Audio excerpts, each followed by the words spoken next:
it shouldn't matter who we are, where we come from, who we love, who we live with. Like, that should make no difference. If you want to do the thing that you enjoy doing, just fucking do it.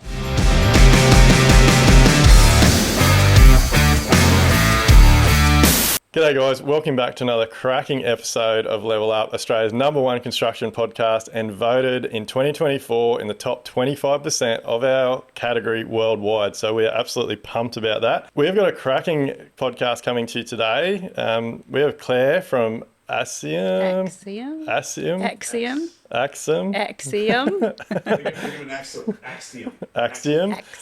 Construction Group. So I'm really looking forward to this chat. I love getting females on the podcast and spreading the word. I'm a big advocate for getting more females in the construction industry, but also supporting them and I guess just talking about some of the challenges they face. But Claire is just not any ordinary female that's in our industry. She's run sole trading businesses. She's started multiple successful construction companies. She's consulted to failing construction companies to make them profitable again. She also has a diploma in interior design. She's earned a certificate in building and construction and attained her low-rise building license. But you also have won multiple awards and you sit on the board of some of the associations to do with helping women in the industry. Yeah, someone's done their homework. You have a lot going on. So massive welcome and thanks for reaching out. I guess to get us started, Claire reached out to us on Instagram and we started having a bit of a chat through there. But like, what made you reach out? I have been listening to your podcast for quite some time, and a lot of what you say and speak about with your guests, my husband and I talk about on a frequent, so it feels a lot like we're having the same conversations. I just want to get in on it, and I want to make a change in the construction industry. So the more I can get out there and the more, people like us can band together, I think the better. So before we dive into everything you're doing a bit more on that, tell us, can we go back a little bit? How did this all start? Where did the passion come from for the industry and that type of stuff? So I grew up in Christchurch, New Zealand, and my dad was a builder. And I used to go, I didn't hang out on the job site with him, but one thing that stands out in my memory for me is he put another level on my auntie and uncle's house, and he did it on the weekends. So I went with him and we hung out there, and I watched him. I remember watching him vividly throw gypboard on the walls, or gyprock, plaster sheets. That's some weird names. We've just employed another Kiwi in our team after Christmas, and we started a demolition job yesterday, and he's like, do you want me to bring the yard whacker? And I'm like, what are you talking about? And he kept going on about these yard whackers, and I'm like, explain to me what you mean. What are you doing to do with it? Yeah. And he told me, I was like, you mean a whippersnipper? Yeah. Sorry. We have funny names, like the Duaynes still. Yeah, I get that all the time. Yeah. But it was fascinating for me to watch, and I remember sitting there playing with dolls, actually, in the corner, watching him throw sheeting on the walls, and it just absolutely fascinated me. But I went to an all-girls high school, and I was taught to, I was trained on typewriters and be a receptionist or a teacher or a nurse or anything girly. So the opportunity, nobody ever handed me a hammer and said, have a go. That was just not an opportunity for me back then. And to be honest, I was pretty meek and mild at that time anyway, so I probably wouldn't have done it, but I just didn't have the opportunity. And that's the thing that I want to change now, which is why I've done what I've done with my career. Yeah. So it is something that gets overlooked, I guess, and missed, isn't it? Because that, I talk about a lot when I was back at school, but I guess I've never really thought about it from a female's perspective. If you're at school and you're not actually getting the opportunity to have those discussions about going into whether it's mining, construction, those types of industries, and it's not something you're going to probably have on your radar. No, definitely not. And I think going to a girls' school was you know, that a disadvantage for me at that time. I don't know what it's like now at a girls' school, but I definitely know I've been to a lot of schools where they do try a trade and they have, you know, careers expos, and we have trades there who are presenting, and it's open to boys and to girls. And I think, you know, like that's a massive turning point for our young people. Yeah. So how did you go from then to getting into the industry? So I did what all Kiwi kids do and ran away from home when I finished high school. Moved overseas and kind of, I got some experience in admin and bookkeeping, so sort of clerical roles, which I was trained to do. And actually, it was really, really good for me. And after I finished sort of overseas, I came back to New Zealand where it was too small, and then moved to Australia where I met my sole trader husband. So I had that clerical background with the bookkeeping and, you know, plenty of nous behind me. I was, you know, pretty smart student, pretty switched on, and essentially I took over the business, and yeah, we built it from there. So was he a trades, or was he a He was builder then? carpenter. Yeah. Yeah. So it was back in the olden days when we had the BSA, and he and I did the builder's license together. And it was, you know, you had that big thick booklet and you had to write, and then you had to draw the trusses and, you know, like to get your builder's license. Yeah. So we did that together. He was on the tools. I was at home with my babies. And yeah, so I did all the theory, wrote all that out, and he came back and did all of the technical stuff that I didn't know because I didn't do a trade certificate. So we did that together, and then and built our first business together. Yeah, awesome. So how long ago was that? Whew, that would have been almost 20 years ago. Yeah. Yeah. Yeah. So because I did it, I think this year I've had mine 19 years. I did mine through the BSA. Yeah. So yeah. So you'd Big, remember. thick shit book. Yeah. I can't remember the guy's name. Like there was a guy that, like, he sort of kept ringing you, touching base, and you could go in and spend some time with him if you had questions and things. But it wasn't done too bad. But yeah, I definitely, I wouldn't like to be trying to get it these days. I Well, don't. I just did mine. Yeah. That was, it wasn't actually as bad as I thought it was going to be. And I just had to, well, I guess I was qualified, right? So if I wasn't qualified, then I probably would have had a shit time. But because I knew what I was talking about, they could obviously see that. Yeah. And yeah. So you did. So what did you do 20 years ago? So it was his license. Oh yeah, Yeah, yeah, yeah. yeah. And Yeah. then you both run the company, and now you've gone out and actually got your own license. That's it. Yeah. Yeah, awesome. So what type of work have you been doing over the last 20 years? So new builds and renos, and trying to sort of steer into that larger scale renovation extension. We do a fair bit of house raising and build under. Yeah, in Brisbane. So Yeah, in Brisbane. Yeah, we did go back. We did do some work in New Zealand after the earthquakes, but that was mainly consulting work. So a lot of construction companies grew way too fast for what they could manage, and eventually would go tits up. So we went in as consultants. Sorry, I would go in as the finance and the admin side, and then Jay, my husband, would be the operations side, and essentially we would get them back up and running and Yeah. and profitable again. So is that what you mean by consulting failing companies? Yeah, yeah, that's Yeah. what we did in New Zealand. We did that for 7 years. Yeah. Yeah. Can you tell us a little bit about that? Because that's, like, I'm really passionate about that. Like, obviously there's a huge amount of quality trades and builders in Australia and New Zealand, but the business side is lacking.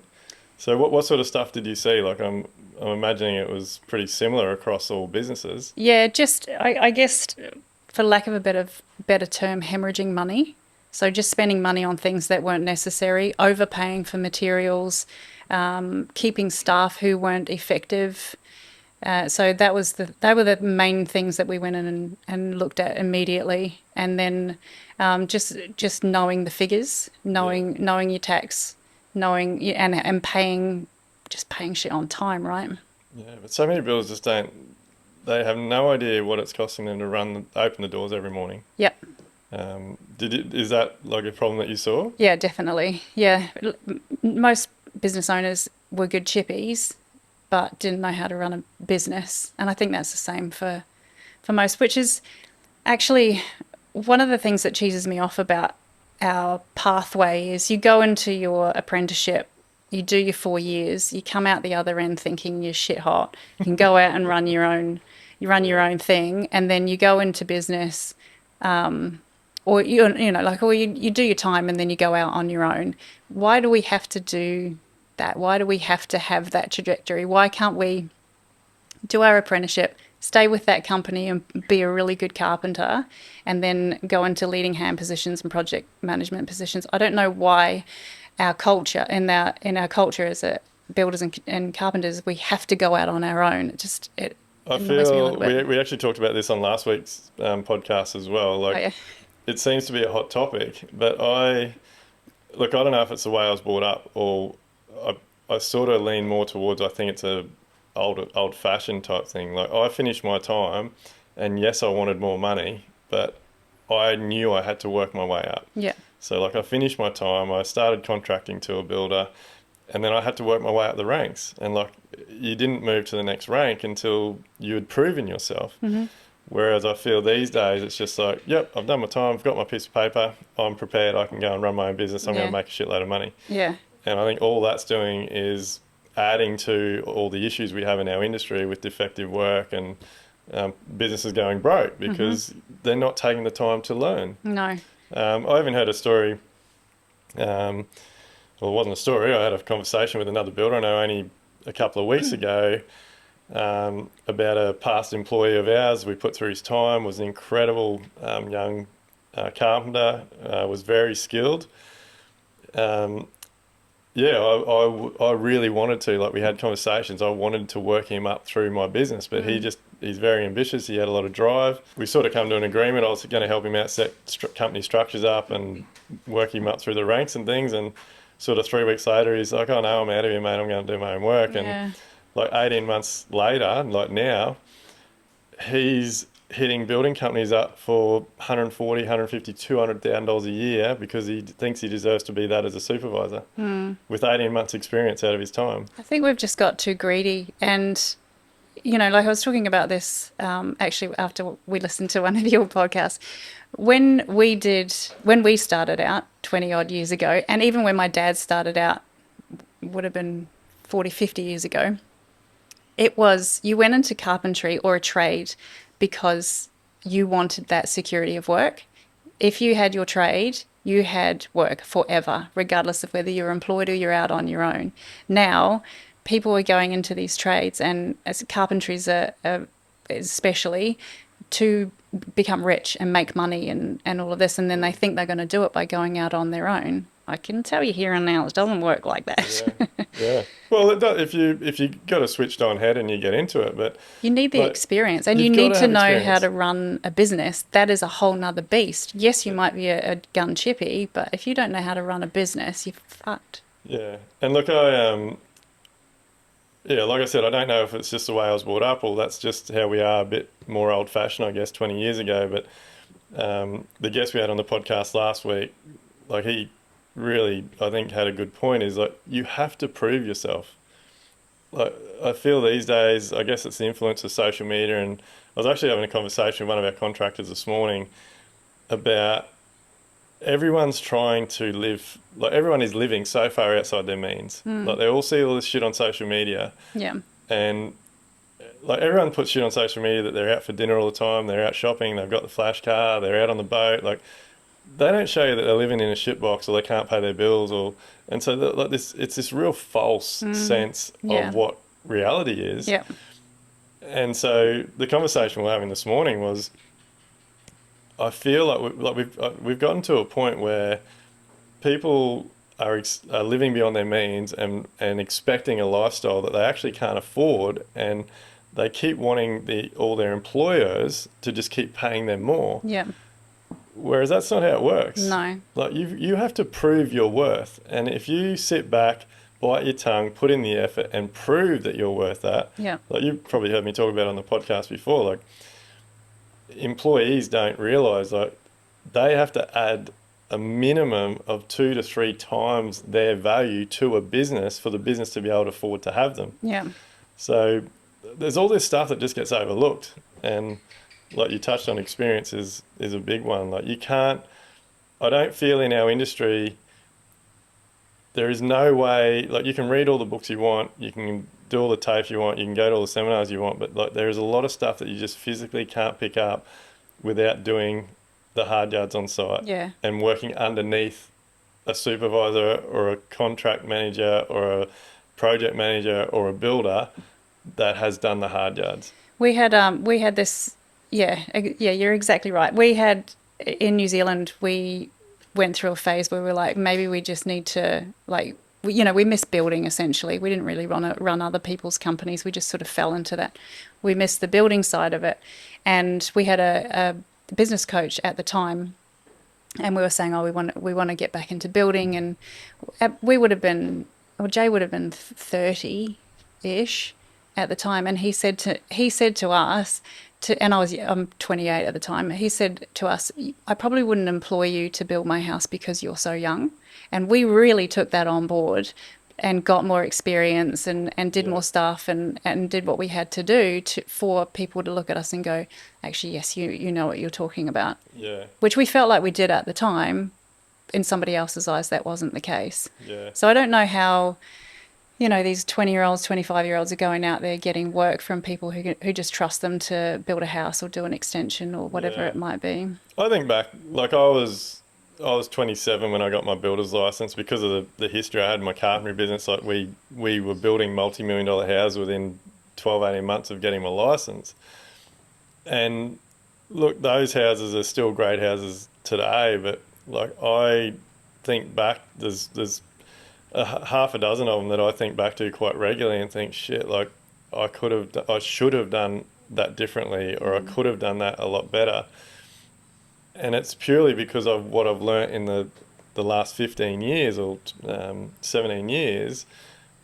I just didn't have the experience. Yeah. Like that's all it come down to. Yeah. Like I could read the plans, I could get on Google, I could search things up, but I just simply did not have the experience. I think as well, it's really refreshing to hear you say that, because it means you actually give a shit, right? If you're thinking back at on those jobs, I do it all the time. yeah, I talk to my team, like I talk to my whole team about it. Like one thing that I try and do now a lot is take 100% ownership. Yeah. And so yeah, I'll quite often during a site meeting or when we're discussing something say like, I know jobs where I fucked that up, but I thought I knew what I was doing, but I just didn't. And yeah, yeah, again, you just can't. There are things you can't learn without being on site, spending the time, listening to people that have done it before, yeah, or doing it a few times yourself yeah, and yeah. figuring it out. Just getting that experience, yeah, definitely. Yeah, but it's like, what's your thoughts on how the industry is going to end up if we keep going down that path? I'm really frightened for the industry for multiple reasons, and one of the reasons is that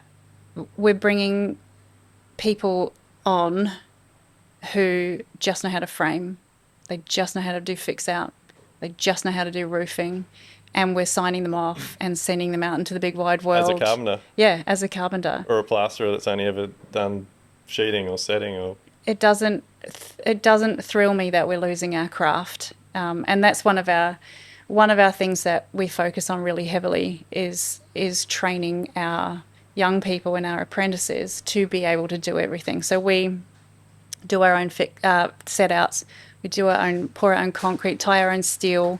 Well, we do all our own on-site welding, roofing.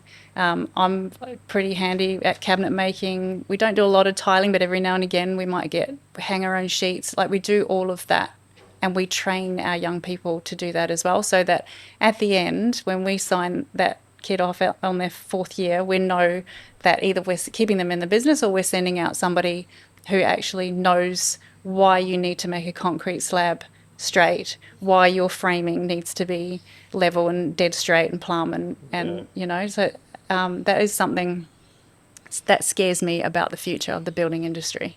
yeah, it definitely worries me. I'm not sure if you saw, like there was so whatever it is, I think we're in the last week of January 2025, the Prime Minister came out, I think last week, and announced this $10,000, have you seen this? Keep going.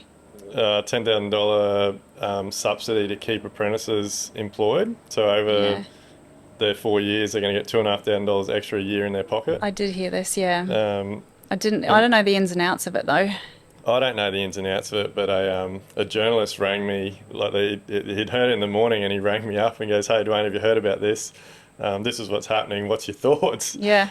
And I don't hold back anymore when people ask me questions. And Yeah. I'm like, "Mate, you've only just told me this, but to be honest, I think the government doesn't have a clue what they're talking about. No. They haven't done enough research, and giving apprentices an extra 10 grand isn't going to achieve what you want it to achieve." And I said, I've got and had dozens of apprentices that get to their third and fourth year and they haven't even got a ute load of tools and they can't even do the job correctly because they haven't spent their tool allowance on buying tools. Like, if you ask me, that 2,500 should be getting given to the employer, and they go and meet them at a tool shop, and you load them up with the gear they need so that when they're on site, they're not pissing the tradesmen off because they're using their gear all the time. Yeah. They just throw money at it. And anything else is too much admin, so they don't bother. You're dead right, though. That's what needs to... Well, all the other options I said, we need to look. I don't know how you'd. I guess the thing they don't.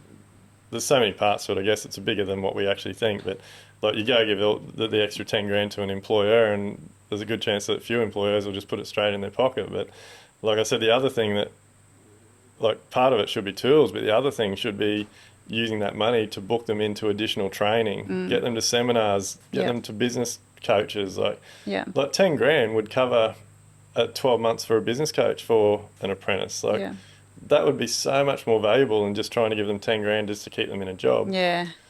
That seems to be the government solution, though, isn't it? Just throw money at it. Yeah. That's for most things, not just that, but just throw some money at it and hope for the best.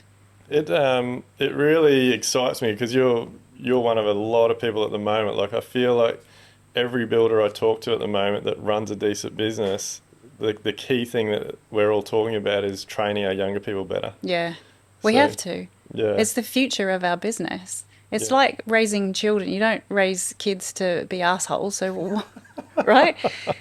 We want people to like our children and we want them to succeed in the world. And I feel like that with my apprentices. I want them to be good people and to know it's a reflection on me. So that's just how I feel about it. I like the way you put that. Like, 100%. Like, so what are you doing in your business to allow, I guess, them to get the appropriate time spent with them? Yeah, so we take on complicated jobs, or we have taken on complicated jobs, and then jobs as well that expose them to as many different, types of trades that we don't have on site. They do it themselves. So new builds, for example, like site set outs. So how many chippies do you know don't know how to do a site set out? There's a lot. A lot. So yeah, we just try and take on interesting jobs that make us think as well. We're not boring carpenters. We're not going out there just slapping up houses and then moving on. We don't do waffle pod slabs. We don't do prefab frames. Everything we do is from scratch and right from the beginning. Yeah, but how do you get your carpenters and your tradesmen to understand that sometimes they need to slow down and spend more time with the younger? We only take on carpenters who will do that. That is part of the job description. You must be able to teach. You must be able to train our apprentices. And it's not in everyone. Yeah, teaching, that's something that I've realised definitely in the last 12, 18 months. Like, we're not taught to be teachers. Yeah, no. And I see it in my tradesmen. They get so frustrated, and I have to keep telling them, like, you didn't know once. Yeah. Like, you can't just yell at him because he's taking his time or doesn't know what tool to use. Like, we have to slow down. We've got to spend time with them. Yeah. I think as well, like being on site myself and Jay as well, being on site with the apprentices and actually slowing everything down, stop and watch, and then do, we're teaching our leading hands and our carpenters to actually then mimic that behaviour as well. So coming right from the top down, everybody knows the apprentices are there to learn. And to be honest, sometimes we get carpenters who don't know stuff as well, especially when we do everything. We often get carpenters who haven't had that experience throughout their careers, so we're quite often teaching them as well. It's hard, like carpenters, I guess, I'm not sure on the words for it, but like, because like you don't, like a builder doesn't employ a plumber. or a plasterer. Like builders employ carpenters, so so a lot of people think carpentry is just all the frame, fit out, fix, cladding and things, but like we do the exact same. Like in our business, our carpenters do everything. So it's almost like I don't know, they need to have another apprenticeship, and they maybe called it a building apprenticeship. Like if you want to be a carpenter, you go and work with a carpentry gang that just subcontracts and just does carpentry. But if you want to work with a builder, like it's almost like it needs to be another, a different type of apprenticeship, maybe. Yeah. Yeah. I don't I know. don't know, but I think about it all the time because we get, like you say, we get carpenters come to Yeah. us. We say we want a lead carpenter, Yep. and they apply. Yeah. And then when you ask them, oh, can you do set out? Can you do a slab prep? Can you do Yeah. driveway prep? Like I've never done that I've never before. done any of that. Yeah. Yeah. But it's more and more frequent. We're recruiting at the moment, and that's, it's so hard to find somebody who has had a taste of everything because Yeah. it's just not how they're taught anymore. Yeah, it is frustrating. But the flip side of that is like I try and really drum into my team and to my, especially my apprentices, like you have an incredible opportunity. And I think for any of, I guess, younger trades or apprentices that are listening to this podcast, like if you're working for a builder that is doing the entire lot, Yep. like it is an incredible opportunity. Like don't fuck it up. Yeah. Like take it It's on board. so hard to tell kids that though. They come straight out of high school where they've, and they still live with mum and dad right through their apprenticeship. They don't understand that until afterwards when they actually go out on their own and they go, oh shit, actually that was probably pretty good, eh? So, like I want to go back to the business side of stuff because Yep. that's where our industry falls over a lot. Like, do you think that your business has been a lot more successful because you did that, like you had a bit of a background in administration and stuff before you got involved? Yeah, absolutely. Yeah. So having that knowledge behind me was paramount. So I sort of in the admin jobs worked my way up into management type positions where I was, analysing figures and running reports and doing all of that kind of stuff. I tended to stick to sort of male-dominated industries too. I'm not sure how that's come about. It just seems to be that way. And then, so I was always the token girl and I was always the one in the office. So generally I was left to run everything. So that's sort of how I started. And it was, I don't know, it's just in me to have, I guess, I don't know, maybe my parents instilled that in me. I don't know, just to understand the figures, know if you're profitable, know if you're wasting money on something and how you can do it better. Like that, it's just been in me forever. Yeah. Yeah. So, and practicing on other companies was great. I can take it into my own situations and yeah. It's look, I think the industry, I say it all the time, like the industry would definitely fall over if it wasn't for the wives and partners that are doing all the admin behind the scenes. Like you think of how many trades and builders are out there that their wife's probably got their own career or like busy with young kids and things, and yet they spend a lot of time after hours and stuff getting their husbands' businesses out of the shit. Yeah. Helping them out with all the admin and bookwork and stuff. Yeah, that was my mum. Except back in the day, she had that big ledger book, and she'd put it on the kitchen table after she had done her full-time job, and come home, and she would balance everything for my dad when he had an attempt at having his own business, which didn't last all that long. But that was my mum. I'm not quite like that. I found that quite boring, which is why I've gone out and got my builder's license and I'm way more hands-on. I don't actually have an admin person at the moment. I just do fucking everything. But I have had admin and bookkeeping help in the past, which has been a godsend. It means I can do my actual job. Yeah. But yeah, look, I don't think we need to stereotype the gender or the relationship, but having somebody in that back end knowing what they're doing is what we need for every business. Yeah. So what's your role in your business? I do fucking everything. So I am usually the first point of contact. So I take all of the inquiries. I do all of the initial site consults, client meets and greets. talk about the project, what's possible, what their budget is, what they can achieve for the budget, go through all of that. I organise all of the pre-construction documentation, so architecturals, engineering, building approvals, whatever we need to get the building approvals, take clients through that whole process. I quote the job, do all the interior fit out selections, do all of that stuff, quote all of that. It's all part of our fixed price quotes. We open book our quotes as well, so the client gets to see where every single cent is being spent, how many nails we need, how many sticks of timber. How's that work for you? Really well. Yeah. Yeah, really well. It's our software is built for the construction industry, and flipping variations through is so easy. And when the client gets to see what we're swapping in and out, it just makes life so easy, and admin so easy. And do you have a separate line item for supervision and a separate line item for your overheads? Yeah, we have a preliminaries category where all of that is included, yes. Yeah. And then how do they, like, how's the clients take it when they see what margins you're making? Or what those preliminary costs are? Because most people are happy for a builder to make their 10 or 15% profit, Yeah. but they don't understand what the overhead and the preliminary costs are of running a business. Yeah, so that's included in there, and I have never had anybody kick back on it. And then we also have our margins in our material costs and our labour costs as well. Yeah. So, for example, framing is a line item. This much framing, this much labour.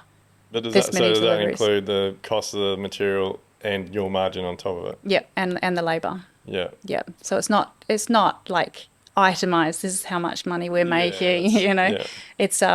it's enough that the client sees where their money is going, but it's also enough for us that you know, Yeah, the clients don't need to know what you're making and what it's taking to run your business. No. And what you're paying your carpenters. Agreed. And what your carpentry. and they don't know that. Yeah. That's not how specific we get. Otherwise, the quote would be like a whole ream of paper. No, not quite like that. But it's more for things like So you're showing categories. Like Yeah, you're showing yeah. all your main categories. yeah, and what's in there. So, for example, because I go through and do all the selections, so I've got the vanity type, the finish, the handles, the sinks, the taps that we've selected. So I do all of that. Included in that price is my labour to install whatever needs installing, and the delivery costs, my time to select said item. Yeah. You know, so they don't necessarily see a breakdown of that, Yeah. but it's just that particular item, how much it costs me essentially. Yeah. Yeah. Sorry, and then we went off track there. That's all right. So what else? I what saw else do you do? prick up actually when I know you love to give advice to people. No, I'm huge on people understanding their costs because Yeah. like we know from the thousands of, like we're over 1,000 builders now with Live Like Build that we've worked through with their overheads, and I can honestly count on one hand the number of builders that have been close. Like, Yeah. Okay. and that's why like I'm adamant over 80% of the industry is trading insolvent. Like people Yeah, just don't really yeah. understand their numbers. Yeah. Yeah. And it's the overheads Yeah. and getting in the mindset that you're an employee to the company and that and you should be getting paid a salary for your role, and that the company needs to make profit on top of that. Yeah. So we can have a conversation later about that. Yeah. No, we're all over it. Yeah. Yeah. I'm pretty comfortable. Um, But yeah, so after the quoting, then I go to contract, do all the contracts administration, and then I project manage it.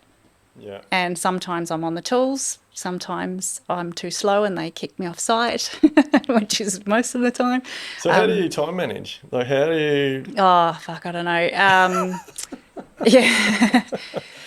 Yeah, some days it's hard. Some days it's hard. And I'll be honest, yesterday I did freak out and have a meltdown, and I can't do all of this on my own, and yeah, it's fucking hard. And then other days I sail through it and I make a list and check it off and cruise through. So it's just about juggling and managing. I'm really lucky that you know, Jay is extremely supportive of what I do, obviously, because it helps them out a bunch. But and you know, like if I need help, I just say I need help. You need to stop what you're doing and help me do this. And then as well, my kids are teenagers now. My eldest left school. He finished year 12 last year. So I'm not needed at home as much as I used to be. So that does make it a little bit easier. I It's still a don't work, lot. Like, it is a lot, yeah. I don't work weekends and I don't work after 5, if that yeah. makes you feel any better. Makes me feel better. Yeah. Yeah, and I still manage to go to the gym every morning and play netball on a Wednesday and cook Yeah. dinner and all of that. So yeah, Yeah. I just It's manage it. it's hard because and look, this is why I like to dig a bit deeper into things because it's the number one thing that people complain about all the time is time management and having no time and those types of things. So again, I think it's another big thing that's overlooked, like time management, scheduling, Yeah, personal scheduling, yeah. all that type of stuff. Yeah, I'm not going to lie. I'm not always the best at it. And there are times, like I said, when I do actually fall apart and I can't cope. And then there are times when I'm good with it. I do need help in that admin and bookkeeping stuff. It would be great if I could find somebody who knew what they were doing in that space. And unfortunately, the way our software works is very specific to our business, and they have to be in the office to do it. I can't like Yeah. just send it off to somebody remote. It's What not. software are you using? So it's called BizPrac. I don't know if you've heard it. It's No, I it's haven't. developed in Brisbane, and it is specific for the construction industry. It handles accounting, payroll, variations, project management. Yeah, all the reporting. It's all in one place. It's really, really good. Yeah. Yeah. Yeah, and that like it is a because since COVID, people don't want to work in offices, do they? Like people want to be able to do remote everything remotely, so it is hard. Yeah, and as well, I just need help in that. Well, no, I probably need more help. Really, let's be honest. I was going to say it's probably only two days a week, and that's not enough for most. So I have struggled with that a little bit. Have you ever tracked your task and written them all? Like Oh no, no, I don't want to do that. you have to do that. Oh my God, I think that would freak me out. I No. when people sign up to Live Like Build, they do an onboarding call. Like I recommend, we did it for years, a long time ago, but I recommend everyone should do it for a minimum of 8 to 10 weeks Yeah. or 12 weeks, because if you don't like it's all in your head. Like if you write down everything you do every single day, and then at the end of each week, sort of categorize them into whether it's well, a lot of the builders I'm talking to, and trades, we get quite a few trades now. They're either on the tools, supervising, or project management, which we just class that as all the admin stuff. So generally, they can put all their task into one of those 3 categories. But if you write them all down, it's really easy to go back through and identify which ones are really easy to palm off to, like either a junior admin or a Yeah. senior. Like you can figure out who you need to hire. Yeah. And the reason I get people to do that exercise is once you've identified, like I tell them, once I've done that and they put them in these categories, I then tell them to put them into another 2 categories, which is ones that you love and you get out of bed for every day, and if that's all you could do, you could do. Mm-hmm. And the other category is ones that if you could pay someone today to do, you would push it off straight away. Yeah. Because when you do that, you can figure out who that hire is going to be. Mm-hmm. And you work that into your overhead. Like a big thing that I'm really pushing all of our Elevate members to understand is, and I think this isn't just construction industry, this is everyone. Like people like they think they need to get to save a certain amount of money or get a certain amount of work to grow the business, or whatever the case may be. And the reality is, that doesn't happen. They get to a point where they can't handle anymore. They put someone else on, and then that salary just starts coming out of their salary, and they're actually earning less money. Yep. Yeah. But if you figure out who you need, say it's an admin person, $60,000 a year, you put that $60,000 a year in your overhead, and you work it into all your future jobs. Like Yeah. reality is, clients are coming to us to like as a professional company to do work for them, and for us to be able to do that work, we have to be able to run our businesses a certain way, efficiently, and all those types of things, be profitable. Mm-hmm. So it's okay to play around with your overheads to cover those types of costs. A lot of people don't do that, but I would definitely recommend you do that exercise. Like write all your tasks down. That scared me. And half the time I'm doing multiple things at once. How do you categorize that? I'm on the phone, I'm drawing something on SketchUp, and I'm, yeah, Yeah. it's a lot. Yeah, and you, I might try, I can try it, but yeah, I would. I have actually tried before to manage my time when I've got like massive deadlines or something's getting behind, to sit down in the morning and schedule out time blocks for certain things, because I know that if you work more effectively if you do things for a certain gotcha. period of time. Yeah, And so I've tried to do that before, but I get so off track, and then some, like then the phone will ring and I'll have to go out and pick something up and take it to site, or like yeah, it's my job is not linear. yeah, It's like mental. yeah. I Yeah. think that's another thing that people, if you haven't worked in our industry, like I get into arguments about this because people just say, oh, it's no different to accounting or it's no different to admin work. But like, if you haven't worked in our industry and understood all the different angles that shit comes from, Yeah. it's hard to explain. Yeah.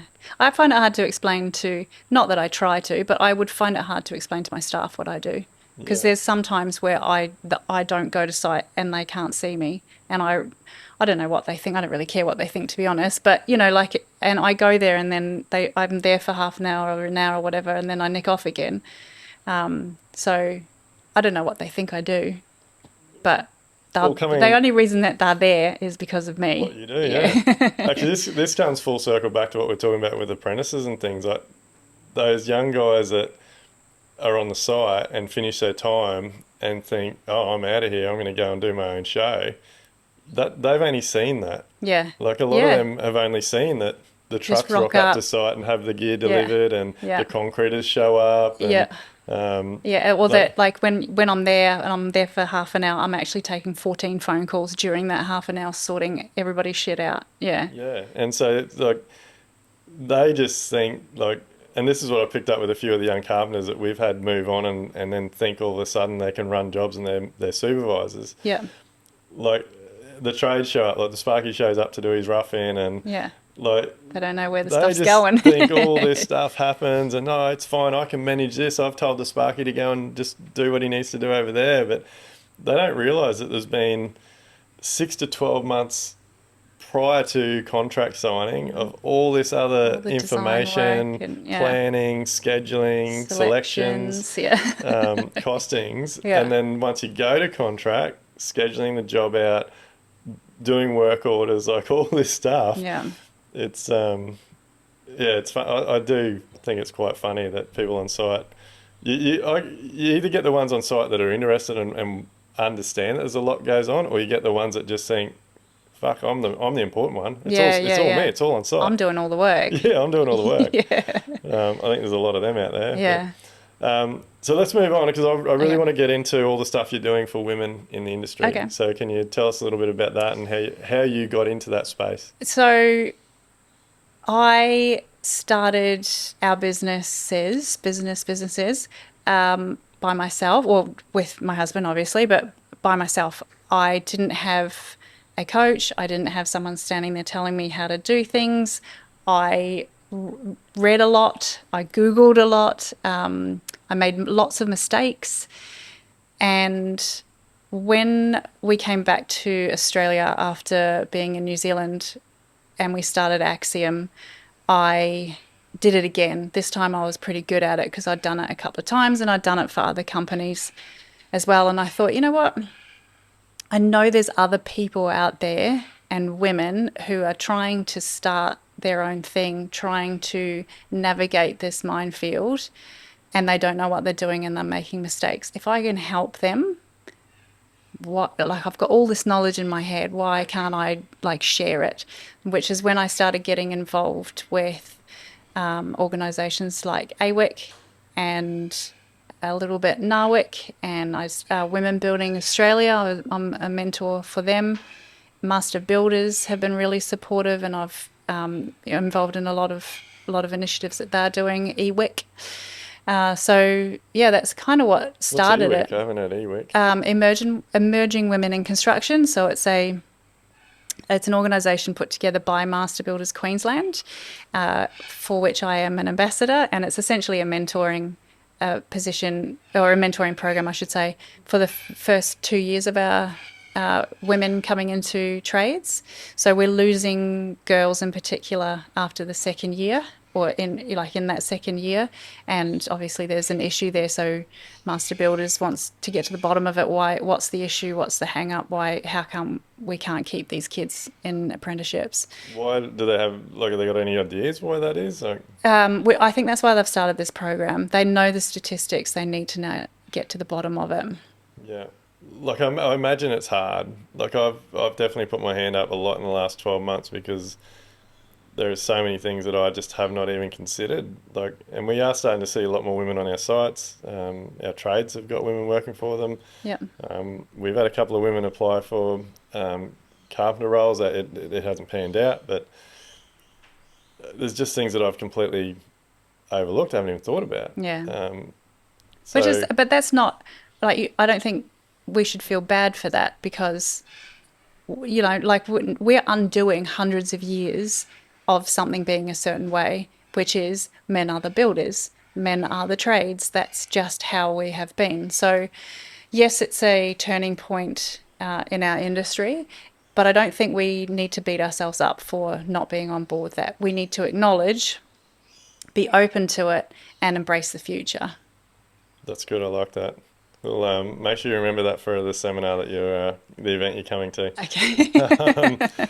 But I guess you're right. Like, we're changing the way that things are just being done. So It would be pretty easy for me to go on site and have a chip on my shoulder about every dickhead that comes on, and when they don't anymore because I've just sacked them. But and like, looks past me. Oh, Yeah. are you the owner? Like, how many times have I heard that? Are you the owner? They just assume because I'm the girl, and half the time I'm not in PPE or not in my Axiom shirt or whatever.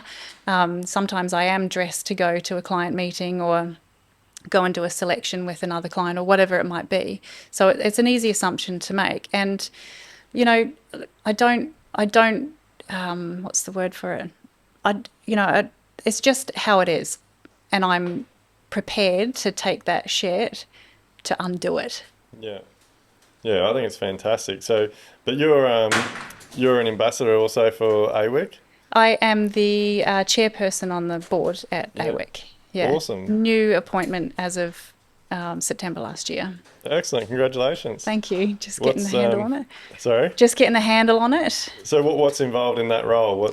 What's the plan? So I've just done a bit of a restructure of our committee, and hopefully I can get things humming along. We can increase our membership and create more events, which would be nice. Get more networking going, and just bigger and better things. Amanda Bulow is an incredible person, and I just need to be her support so she can go off and do the amazing things that she's doing. So I'll run the normal part of AWIC while she goes off and conquers the world. Is AWIC Australia-wide?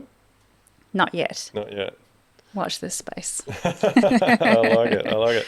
Now, look, for those that are listening, we actually had Amanda on the podcast a long time ago. But go and search Amanda up and have a listen to what she had to say. Amazing. But she's gone leaps and bounds since we spoke to her. Yeah, she's one of a kind. Yeah, she's unrelenting. Yeah. Just loves it so much. Because you have the big award ceremony each year, which I've seen the last 2 years has been massive. Yeah, it's huge. International Women's Day is a big one. We've just sold out 500 seats. Shivers. Yeah, on International Women's Day, so that's pretty exciting, which is really like a huge feat because it is on International Women's Day and there are multiple associations having events on that actual day, but we've sold out at the end of January 500 seats, so that's incredible. That is huge. Yeah. So when's that? This weekend or tomorrow? March 7th. Oh, right. International Women's Day, Duayne. Oh, but you've sold out by the end of January. That's what. Yeah. Sorry, my bad. Yeah, we've sold out now, as of now. Yeah. Yeah. That's really, really cool. Yeah. Like, that's something to be very proud of. Yeah. Do you, can females call you up and, how do they get involved with these programs like the Master Builders thing and stuff? Yeah, so, they can call me, sure. I actually... You've got a lot on your plate, so I don't want everyone just calling you. How do they... Send me an email then. Yeah. No, look, the EWIC program is run through Master Builders Queensland, so you can definitely go on to that website. Women Building Australia is another one I've been in with for a few years. So you can just Google Women Building Australia. They have a whole mentoring program there. NAWIC as well, the National Association of Women in Construction. They also have a mentoring program. I'm not doing it this year, just 'cause I have so much on my plate.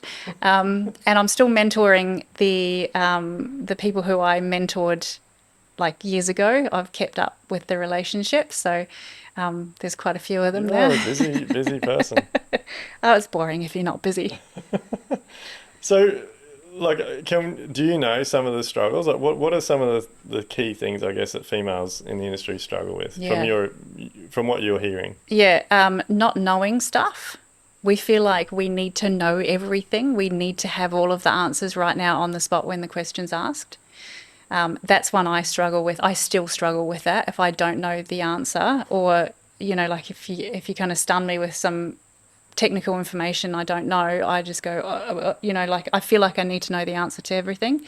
I feel like a lot of women struggle with that. Does that have a flow-on effect and makes you feel that you're not achieving things or you're not able Yeah. to do your job correctly? Like, Yeah, absolutely. You just feel out of your depth. Who am I to? I still feel now. I've had my builder's license for a year now, and I've been in the industry for 20 years. I still feel like they shouldn't have given me that builder's license, and I shouldn't be in charge of a whole company all by myself. Like massive where's imposter that come from? syndrome. Like, is that that's Do we want just, to go that far? yeah, Like a deep-seated yeah, childhood yeah, trauma yeah, of not feeling seen, not feeling good enough. Yeah, it's yeah, definitely what that is. I don't feel good enough. And I know a lot of people feel like that as yeah, well. You just don't feel good enough. And then when you're tested, it's reaffirmed that you're not good enough. So it just keeps that trauma going. yeah. I think that's huge, and like I don't think that's just a female thing. I Like, agree. It's a it, person thing. it's I think we've all got just so much shit that's instilled in us Yeah. that we need to just get out there. Like, we got to figure out who we are, be our Yeah. own person. Yeah. Um, I think as well, we all need to understand that we're all struggling, and yeah, we all struggle, especially with that one. yeah, Most people struggle with that. I'm yeah, not good enough, or I'm not enough. yeah. Yeah. What's some of the others that are holding women back? Like, is it a comfort thing? Like, being like, do females that are wanting to get in the industry struggle that it's all males and being around males, like, or that, Potentially, not yeah, me. I could no, give two shits. I don't care. I'm used to being the only girl. yeah, I don't know, like I don't know where that comes from. I'm happy. That doesn't bother me at all. yeah, It's often in my career. I guess there are times when it can be intimidating when I am, and if people look to me for questions or advice or solutions, then maybe I do start to freak out. Maybe other women feel intimidated also. I would imagine that's a real thing. yeah. Yeah, I hope we get to a place where it's just all equal. Yeah, that would be Like, good, eh? like, for me, I've put it out there heaps of times. Like, it shits me what's going on in the world, when it comes to gender and all that sort of Yeah, stuff. Like, for me, it's simple. Like, if you love something, you want to do it, you're good at yeah. it, go and do it. Should just be a human thing, shouldn't it? Yeah, like, yeah, exactly, human. Like, Did you see just my speech on at the Master Builders Awards? no, Yeah, should look at that. yeah, I say words to that effect. yeah. Well, you go for a Oh my go. God, I don't think I could repeat it. Where do we see Go that? on my Is socials and check it out. on your Instagram? Yeah. I did go back through a lot of your socials, but I don't remember seeing that one. So the Queensland, or the Brisbane Regional Master Builders Awards, I won the Women in Building Award, and I had to make a speech, and I was very unprepared. So I just opened my mouth and it just all went bleh. But That's the best essentially, thing. yeah, well, it was the people still come up to me now and say, "Oh, you made that speech, didn't you?" So it resonated with a lot of Yeah, people. But basically, I said that it shouldn't matter who we are, where we come from, who we love, who we live with. Like that should make no difference. If you want to do the thing that you enjoy doing, just fucking do it. yeah. Doesn't none of that other shit should matter. I personally believe that's how simple it needs to be. Yeah. Like, there's just so much other crap that people throw around. Like, let's just keep it that simple. Yeah. If you want to do something, do it. Like, So after the reaction from that speech, I then went on to win the Queensland Women in Building Award, and then I had to make another speech, and I was like, Jesus, the pressure. I don't know. I can't really remember what I said then. I had a few champagnes after that one.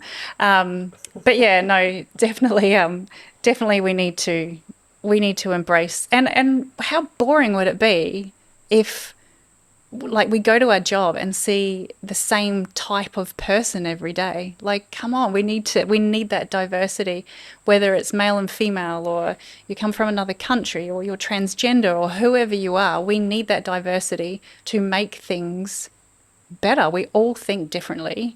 We all have 100%. different opinions. Let's just collaborate. Yeah, I think that, like, whether it's male or female, like, everyone brings a lot to the table. Yeah. And whether you're a hands-on female like you are, or you're a female that is sitting behind the scenes or in the building business but doing the admin work, Yep. like, I can't put a dollar value on how much wealth having females in my building business has created us.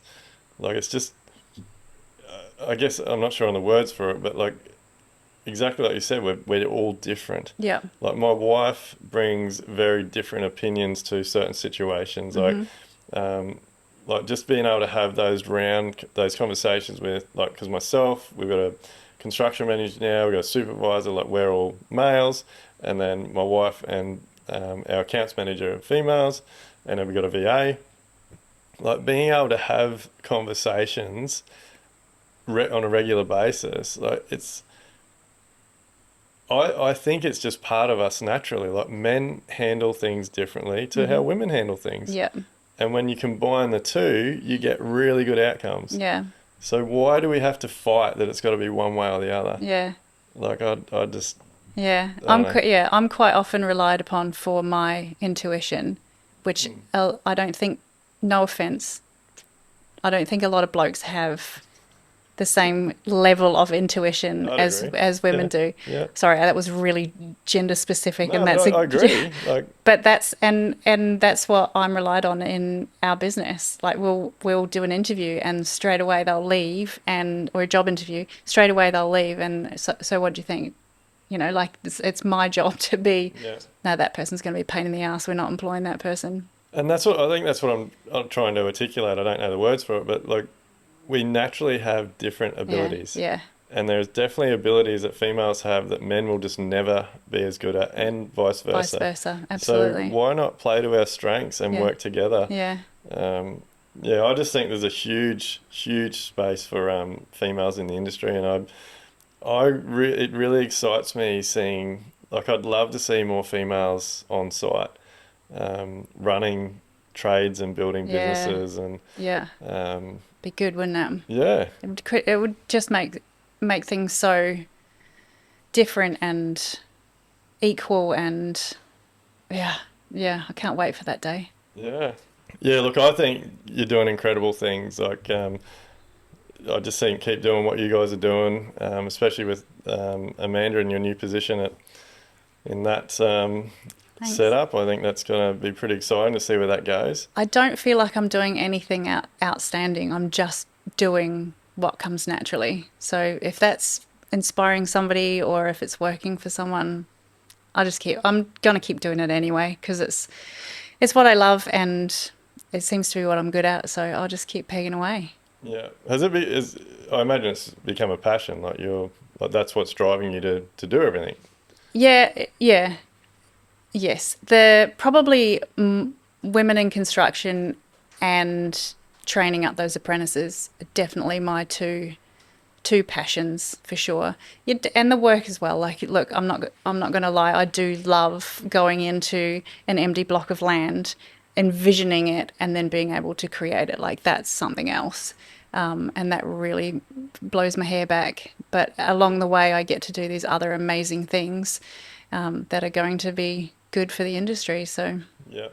Before we start to wrap it up, like, what advice would you give for young females out there that are considering coming into the industry? Keep interviewing for the right place. So there are people who will shaft you, and there are people who are not going to be accepting of you. It's nothing to do with you. It's everything to do with them. So don't take it personally. You can do it. There are people out there who are going to love and accept you. You just have to keep pegging away and find that right person, that right company. Yeah. And what about advice for if there is females out there that are in their second year and considering throwing it all away? Like, what advice for them? Yeah, first, can you give me a call and just let me know why, so I can add that into some government grant or incentive or something that let's fix that. We need to fix that. If it's what you want to be doing, then stick at it. Like, don't give it up. It's hard. It is hard. I'm not gonna sugarcoat it. It's fucking hard. But if you stick at it, it will become easier and you will get better at it, and it will be so rewarding in the end. Yeah.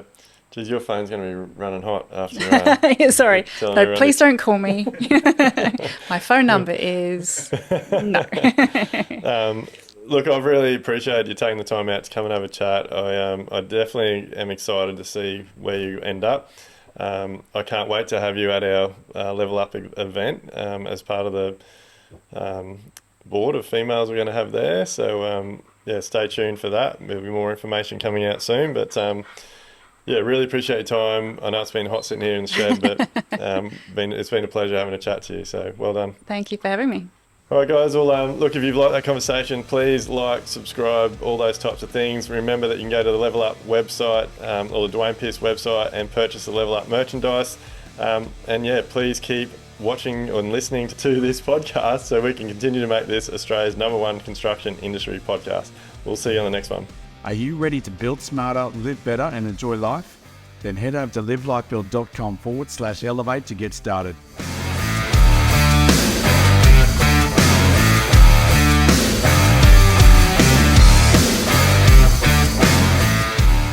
Everything discussed during the Level Up podcast with me, Duayne Pearce, is based solely on my own personal experiences and those experiences of my guests. The information, opinions and recommendations presented in this podcast are for general information only, and any reliance on the information provided in this podcast is done at your own risk. We recommend that you obtain your own professional advice in respect to the topics discussed during this podcast.